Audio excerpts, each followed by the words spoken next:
Season 2, Episode 6.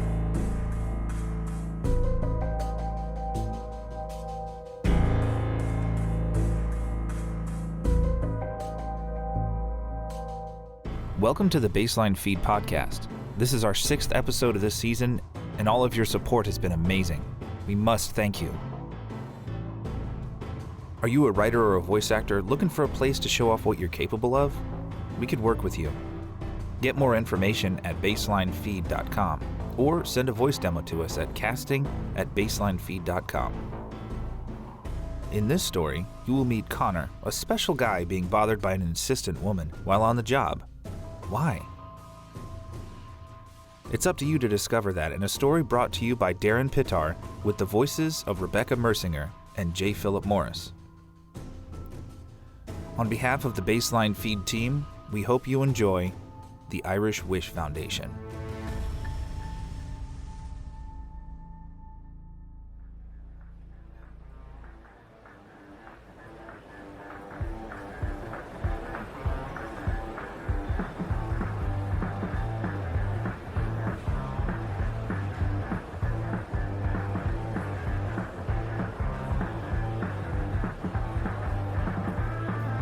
Can we dance? This music is great.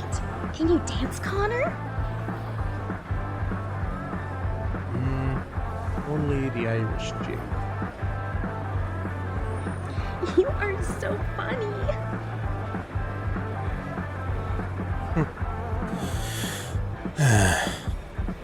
She doesn't believe me. It's a requirement of being a leprechaun. Lessons are given. Waltzing, twerking, and such are not in our job description. It's hard being a leprechaun, hiding among the other small people, putting up with being called a midget, getting marriage proposals from mature but very short girls. Head office reckons I'm the best Cupid they have on their books, and tonight the stage is set. My latest clients, let's call them Tom and Isla, have succumbed to their overwhelming desire to join in the festivities. To reveal their real names would contravene Rule 6 of the Code of Ethics of the Irish Wish Foundation. Susie's come as my partner and is buzzing with excitement. She keeps squeezing my biceps and giggling, which is marginally better than her pinching me to see if I'm real and this is actually happening.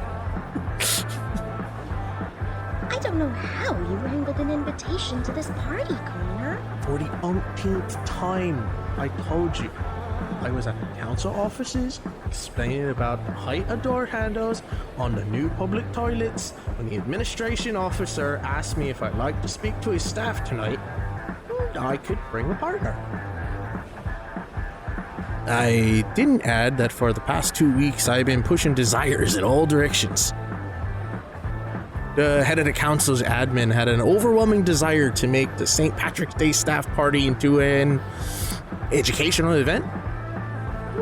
Then he desired to have a speaker on something unusual but pertinent to the provision of the council amenities.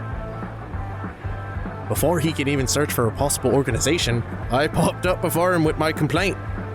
Poor man didn't even have a chance. Before he knew it, he'd invited me to speak at the social functions on the difficulties of being small. We both parted with a sense of satisfaction. Plus, I could bring a partner.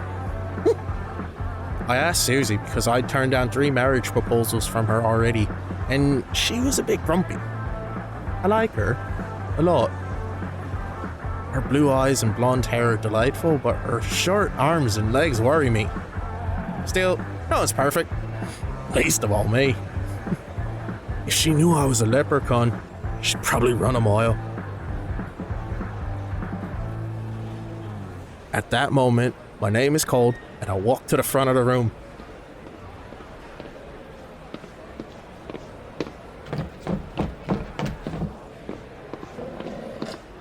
I'm off with a small platform. I look for a higher, sturdy chair to stand on. Suzie stands beside the chair and helps me up. I'll catch you if you fall. She probably could. She looks amazingly strong. I proceed to deliver a humorous description of the challenges, being short in stature, and impress each word into every brain in the room. Everyone will be super nice to Suzie and me tonight no matter what happens, because my real job for the evening hasn't begun. Anything could happen as I try to get Tom and Isla together.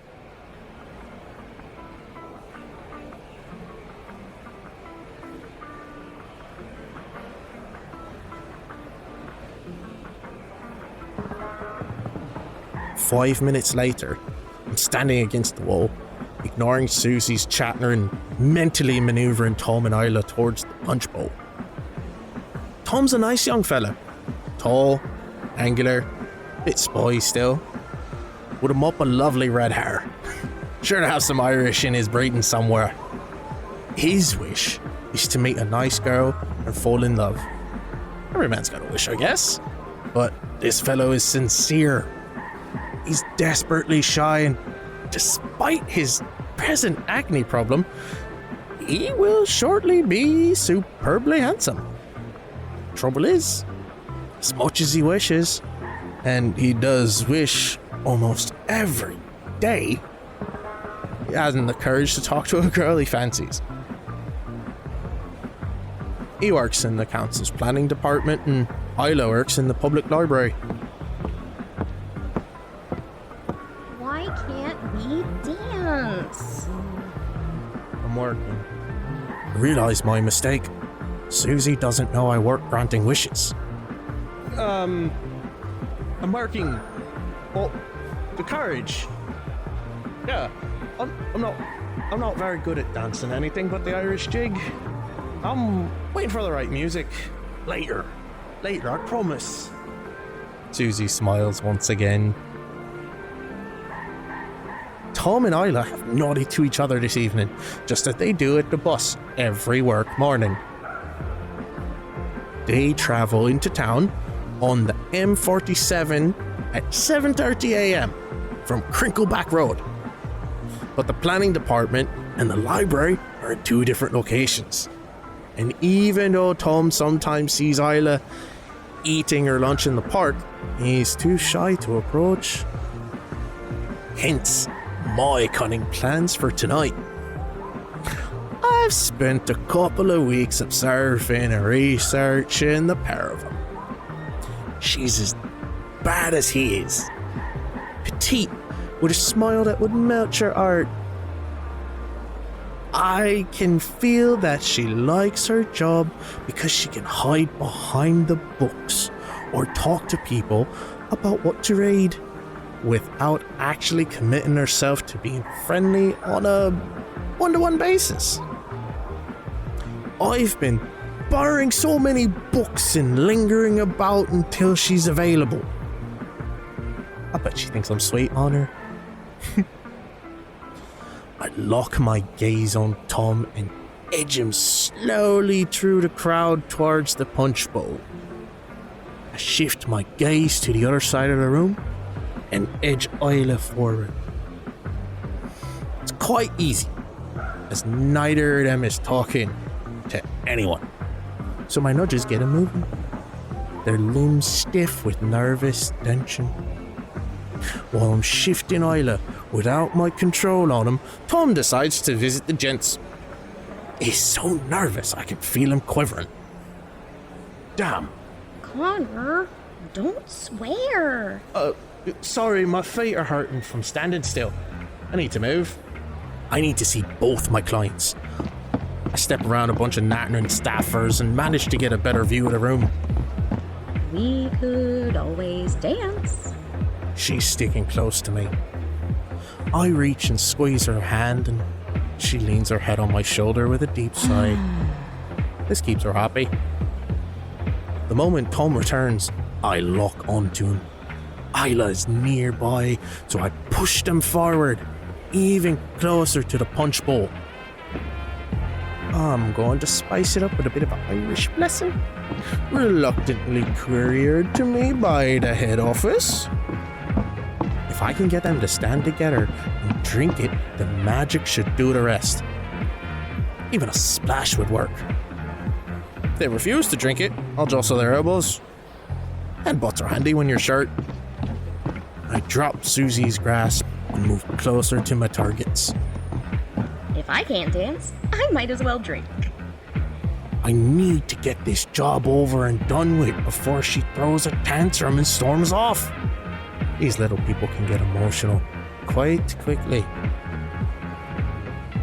Tom and Isla are approaching from different directions. I'm getting tired of pulling them. My control is weakening. But because it's working, I grit my teeth and hold on. I wonder if the dangling streamers and balloons are mixing up my messages.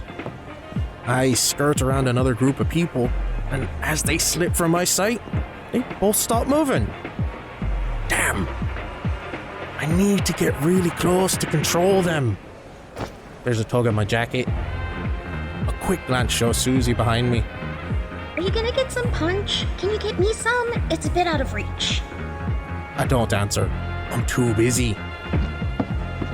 I bat into the table and as quick as flash, I open the small vial into the mix. The magic will only last a few minutes. Did you just spike that drink? All is fair in love and war. Just stand here and let these people go first, and I'll get us both a drink. I don't want any spiked alcohol. I'll get you something else then. Something stronger. I doubt there's a drink on us stronger than that punch at this very moment. They arrive at the punch bowl and nod to each other. I indicate that they should go first, and Tom gestures to Isla with a shy smile.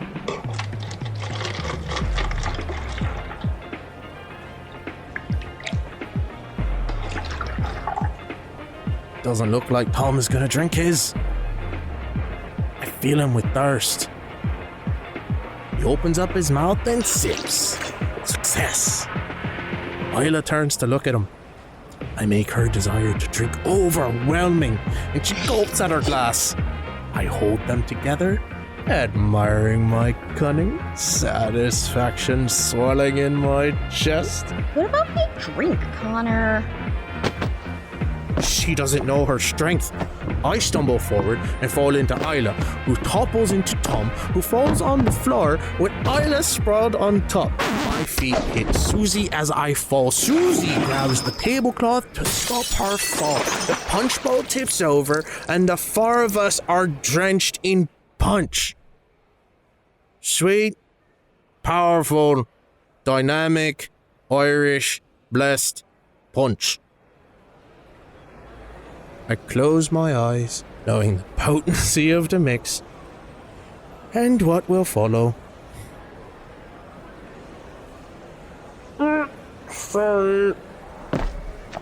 I roll off Isla. I feel Susie's body rolling with me. I know I can't keep my eyes closed indefinitely, and worse things could happen to me than to fall in love. My gaze meets Susie's. Our hearts are locked, and we're lost in a sea of mutual attraction. It wasn't meant to happen like this, but that's fate for you. After long seconds, I turn away and see me clients patting each other with serviettes between exchanging looks of fondness and matching grins. Nothing in the world will ever tear them apart. I guess same goes for Suzie and me. Perhaps this posting wasn't a bad decision after all. Now, I have a tribe of small people who are my friends. And I wonder if making them my assistants would lighten my workload. Head office might never find out. Ideas swirl in my mind as Suzie wipes my face with her chubby fingers, kisses my nose and pats my limbs for broken bones. It's all very nice, if a bit public and embarrassing. But tonight we are the honored guests and everyone has the desire to please us. When the confusion subsides, the four of us are feeded and fed, and the laughter is warm and friendly. I'm offered a position as a consultant, which I accept because I need to convince my beautiful, sweet lady dwarf that I do have a real job. I feel another marriage proposal is on the tip of her tongue, so I beat her to it. Will you marry me, Suzie? I thought you'd never ask. Her tongue slips to the side and licks a drop of punch from the corner of her mouth. You really are a handsome devil, Connor. If I didn't know better, I'd say you had a touch of a leprechaun about you. Nonsense. I'm simply a consultant to the city council. Ordinary and boring. But what did you do before tonight? You keep avoiding my questions. Instead of answering, I cover her lips with mine and thereby grant another of her wishes. As our lips part, someone begins to play drowsy Maggie on the fiddle. My feet respond to the jig. Another job completed, wishes granted. Now, I can dance.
Oof.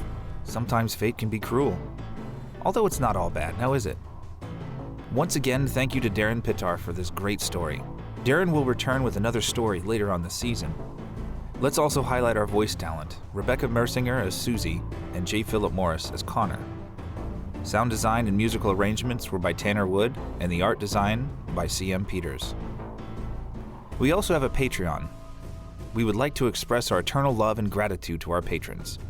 You guys help make it possible to bring you quality content and our authors and voice talent more exposure. If you would also like our eternal love and gratitude, along with other goodies, check us out on Patreon. You can find the link to it on our website at baselinefeed.com. And here's another reminder. You can join us on Discord for more behind-the-scenes stuff. We really do have some of the best folks involved with our Discord community. They're willing to help you with your writing adventures, your voiceover work, and even host game and movie nights. What a place to hang out with like-minded, encouraging folks. A link to our Discord community is included in the show notes. Thank you for joining us, and make sure to tune in every other Saturday on your favorite podcast app to listen to a new episode of Baseline Feed.